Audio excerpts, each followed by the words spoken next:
সালমান শাহ মহানায়ক।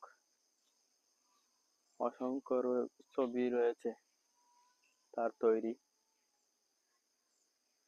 ট্রেন্ডিং এ চলতে তার ছবিগুলো আজ 29 বছর পরে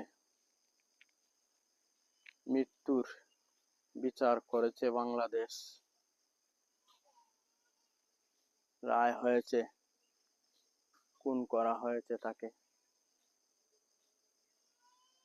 ওনার একটা ছবি ছিল সত্যের মৃত্যু নেই, 29 বছর পরে হয়েছে প্রমাণ।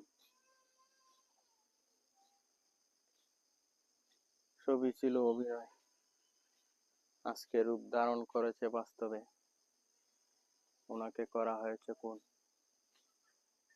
এভাবেই যদি প্রতিটা বিচার বাংলাদেশের করা হয়, আর কোনো মহানায়ক হতে হবে না খুন।